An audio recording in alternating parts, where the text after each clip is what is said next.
4.1 The Landing. I drifted, weightless, in vacuum. Some people don't much like free fall. I rather enjoy it. An hour's nap in 0G leaves me almost as refreshed as a full night's sleep in the most comfortable groundside bed you can. But I wasn't floating out there for my personal enjoyment. I was shedding heat. The EVA suit I wore was a masterpiece of hybrid technology. Human-designed insulation, alongside bubbler superconductors, and other parts that liberally mixed one with the other within the skin and helmet of the suit. It was all designed to allow one thing to happen. Wearing that suit, I was going to land on Fazerit, our best transliteration of the name of the bubbler home planet, and walk about among them. We still didn't have a word for what bubblers called themselves. Human speech organs just didn't possess the ability to form the correct phone means. But they were good sports about it, and seemed happy to let us keep using that word, even when they knew where it came from. My best bubbler buddy, whose name came out something like Saduk when I ignored about half the syllables in it, personally thought it was funny. During one of our video calls, he'd shown me where he had a picture of me blowing soap bubbles up on the wall in his home. It was kind of touching. He'd introduced me to his wife during the same call, and we'd hit it off straight away. The best part was when she said that Saduk hadn't stopped talking about me for days. After the time we'd scared off the Tanarak invasion force, made a joke about me being the other woman. I was laughing so hard I couldn't breathe. I'd actually expected to catch a reprimand after the Tanarak thing. Lowly ensigns were in no way supposed to dictate interplanetary policy. But it had worked. And it had been Saduk's idea in the first place anyway. I just played along and improvised by pouring the water over my head. He'd been as good as his word about getting a recording to me. The look on the Commander Prime Ultra's face suggested that his body was trying to evolve an asshole so he could crap himself. It was priceless. Powers that were back on Earth apparently thought that sort of initiative was worth encouraging, because they fast-tracked me to JG. Either that, or it was intended to punish me by letting me crash and burn. I didn't crash and I didn't burn. After weeks of sleepless study, I took the exams and passed them, becoming the Navy's newest lieutenant, junior grade. That was 10 years ago. Since then, I'd been promoted again to full lieutenant, while Saduk and I continued to be the human, and bubbler, face of the Earth-Fazerit partnership. I'd actually visited him and his family at home with my telepresence robot. The absolute most precious moment was when his youngest, he'd gotten married on the strength of the Tanarak incident, pointed at me and then at the pig. Yes, it was still there, and said, "That's her." That was when I knew they'd gotten the robot right. Just gonna say, infant bubblers are cute as hell. Their eyes don't really work the way ours do, but it's easy enough to figure out when they're looking at you. I've known Saduk long enough that I can tell what his expression means, and he's done the same with me.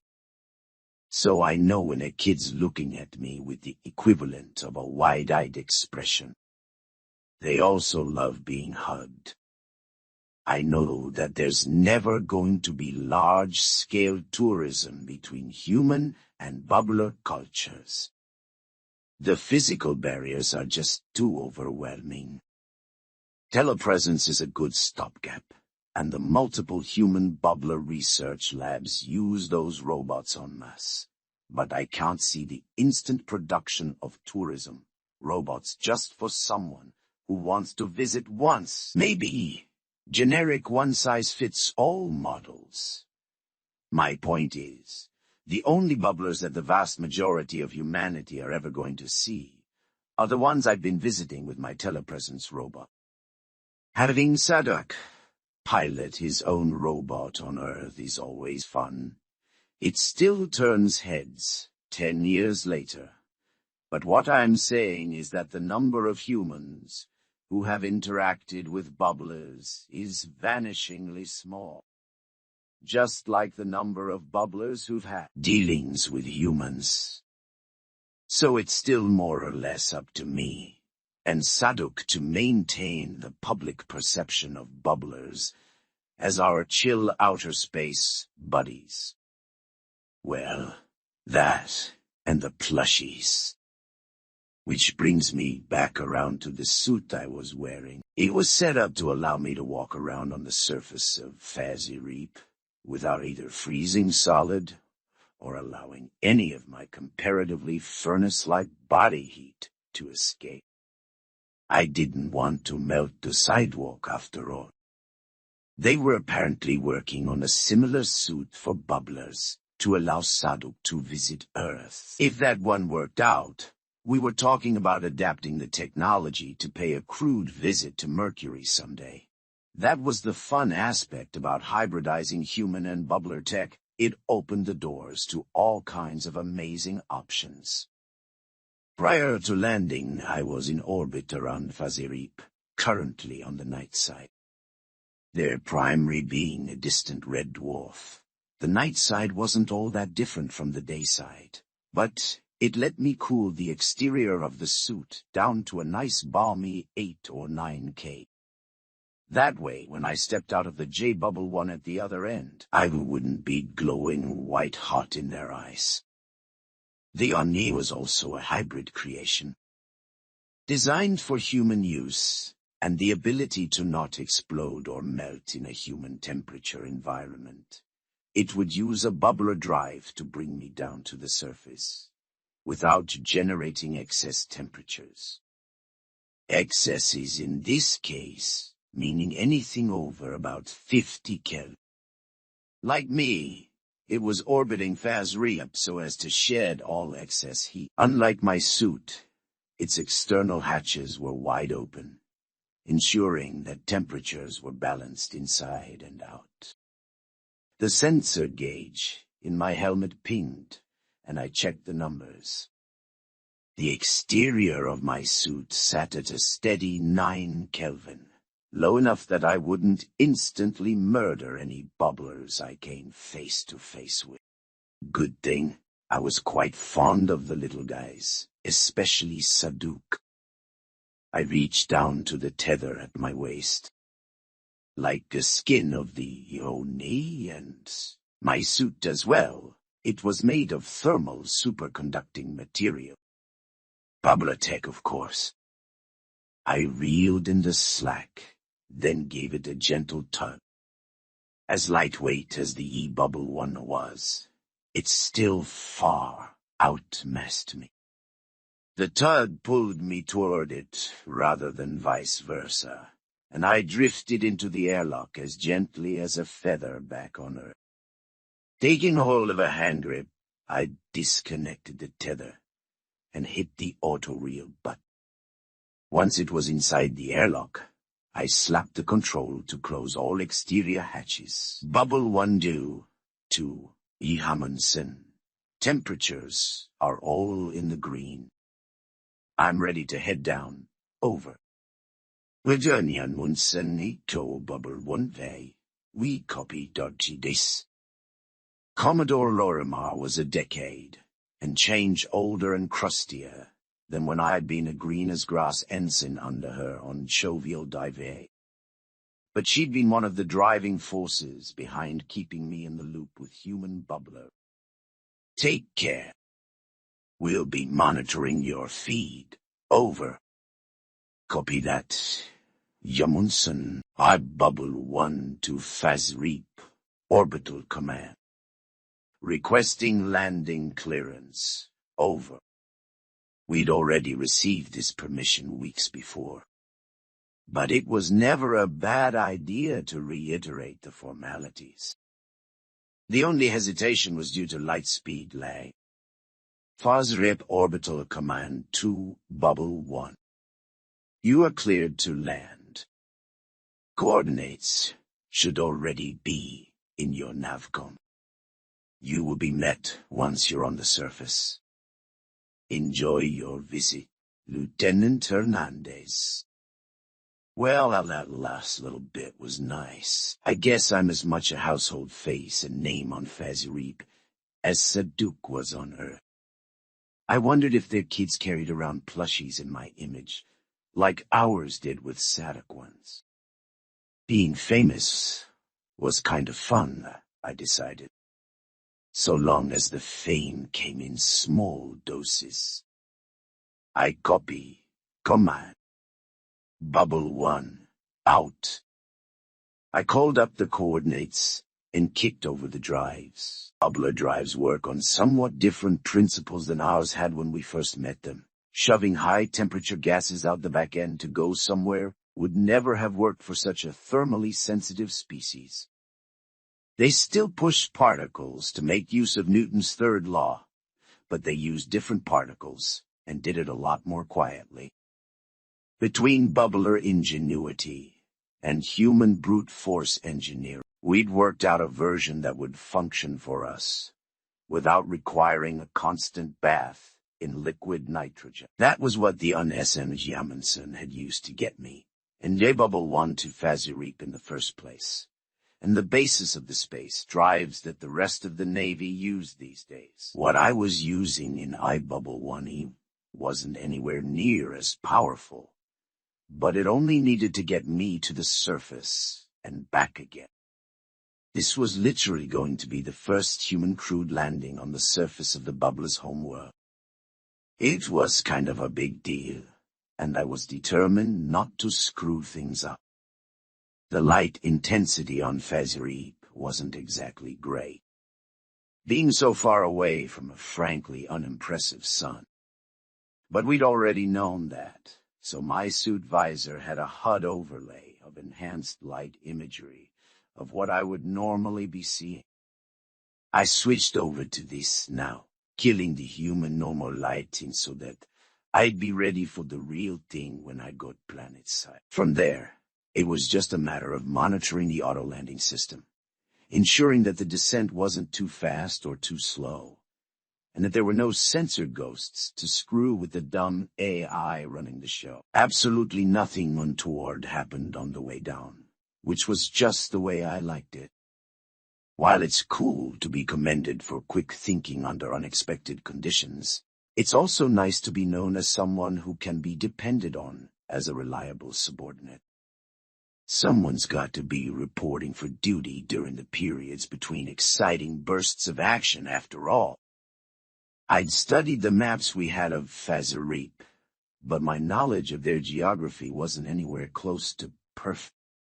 By the time the Bubble 1 was halfway down, I was pretty sure I didn't know where I was heading, except that it wasn't to any of their big cities. Which was probably a good idea. Despite the intensive testing the cold suit had gone through back on Earth and in space, the last thing we wanted was for some kind of catastrophic failure to release a thermal burst that would potentially crater a large chunk of occupied urban landscape. The fewer innocent bystanders around during our first live test of the cold suit on the surface of FOSRIP, the better, just in case. As the E-Bubble 1 coasted in for a textbook landing in the middle of a large paved area, I checked the scanners for any local habitation. There was none. The only things of note, apart from the local geography, mountainous, and outside temperature, about 6 Kelvin, were a bubbler air car, parked at the other end of the landing pad, and 2 local. One was Saduk. I'd know him anywhere.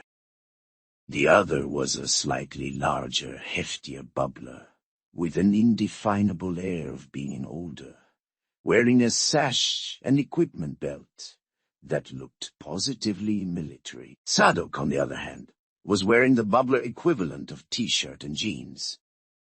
I waited until the Shawnee settled down on its struts, then unstrapped and cracked the outer hatch. It was only a short jump to the ground. I suspected water ice. But basically anything past helium, and some hydrogen compounds is a rock to bubblers, and I trotted over to them. Sadok, hey, I said with a grin. Nice to meet you face to face at last. And it was. Telepresence robots were well and good, but they didn't feel the same as Z being there. Same to you, Serena. He replied with a grin on his mouth analog. We've come a long way to get to this point, haven't we? Sure have. I held up my hand, and he slapped it with a tentacle. So, who's your friend? Ah, yes. Lieutenant Serena Hernandez of the Earth, United Nations, Space Navy. Meet Captain. He paused for a second. I could actually see the flickers of light going off under his skin as he thought about what to say next. Your vocal apparatus is inadequate for pronouncing his name, so call him Smith, Captain Smith, of what I suppose you'd call an intelligence agency. He's here for your security. Meeting my security. Sigo ni derawe. Short goat kodo. Gilbano. Security. I was taken more than a little aback. Do you think someone actually wants to hurt me? Not one of ours, Lieutenant Hernandez, Smith interjected. I definitely got an old-school military vibe from him. You are actually more popular on Fazirip than some of our national leaders. But we have intercepted rumors that the Tanarak are ramping up again, and there are unconfirmed reports that a stealth ship has been detected within the Fazirip system. Shit, I blurted out. Sorry. Flicking my eyes over the HUD, I activated the radio. Hernandez to Humanson, did you get that over? That's an affirmative, Lieutenant, replied the radio upon Humanson. Gee, Commodore is in the loop. This report only came up while you were in descent phase. If you wish to abort the mission, we can be overhead in 5 minutes. Over.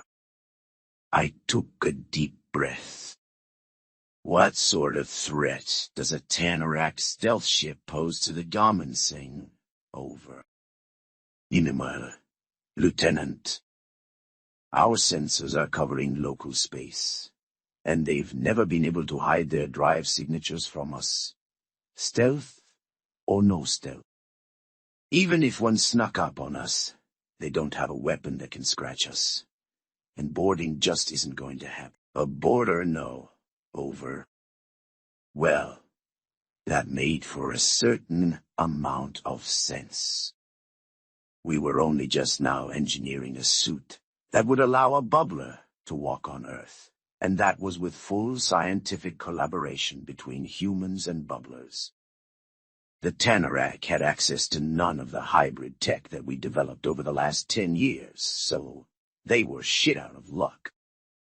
Their idea of an EV suit would likely emelt in an Earth-normal environment. And if there were, by some weird chance, Tanarak on the ground in our vicinity, well, their heat guns might raise my exterior temperature to a stunning 200 Kelvin. Oh, the horror. If that happened, I'd get Sadok and Captain Smith under cover and go deal with the problem myself. I hadn't brought a gun, but I happened to be really good at chucking rocks.